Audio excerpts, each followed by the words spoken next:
It is Wednesday, October 11th, 26th of Tishrei, day 5. And I really wasn't going to make another video, but something shifted for me last night and I just wanted to share it with you. A lot of us in Israel are living on multiple levels of reality simultaneously. I have found myself physically dizzy from the stress, and it is not the way stress usually expresses itself in my body, so it's a little bit of a surprise.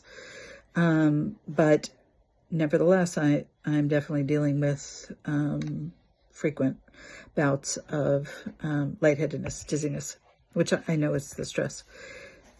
It is, on the one hand, calm where we live. Everything I said Monday is basically still true. We have what we need with the exception of some food shortages, but we have food. We have access to food.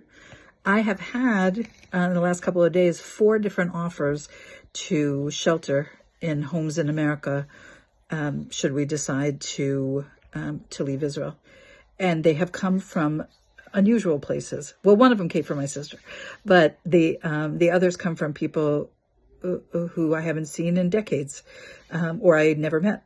And we're not leaving Israel. That's not in the plans, but it is very interesting. And I assume that it's happening for lots of Jews in Israel who have family overseas. In a sense, even with the calm, we are waiting for the other shoe to drop. We're not sure.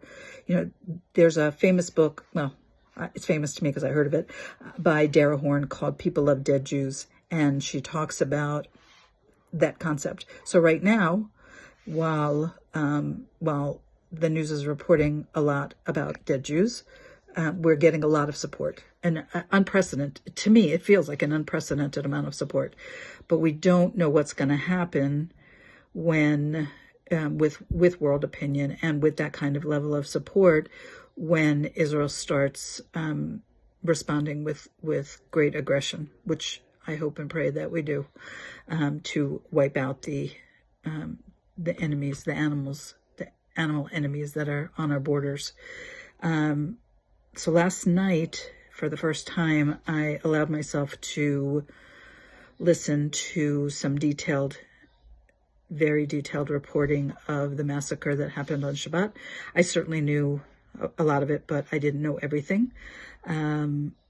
And that took me to a darker place, because as a student of Jewish history, it has been a long time, certainly through most of my lifetime, that I know that it has happened all through Jewish history, but not in my lifetime, that Jews have been massacred like that, and abused and murdered and beheaded and raped, and let me move on. At the same time, there's an overwhelming level of chesed, of achdut, of acts of loving kindness, of unity among the Jewish people, among the supporters of Israel.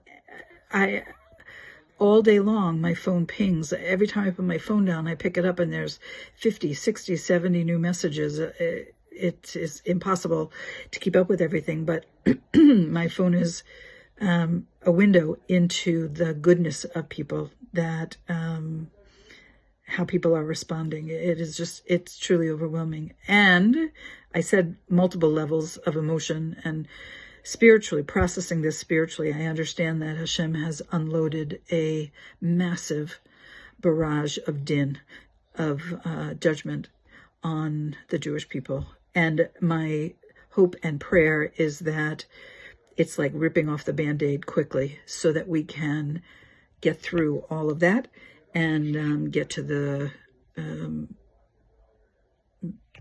we can get to the Gula, we can get to the redemption. That's really the only thing that I'm sure about, that I'm sure that this ends well for the Jews. I don't know what's going to happen between now and then. I don't know if we're going to survive. I don't know if people that we love are going to survive. The reports of people falling in battle are getting closer and closer to our inner circle. I believe,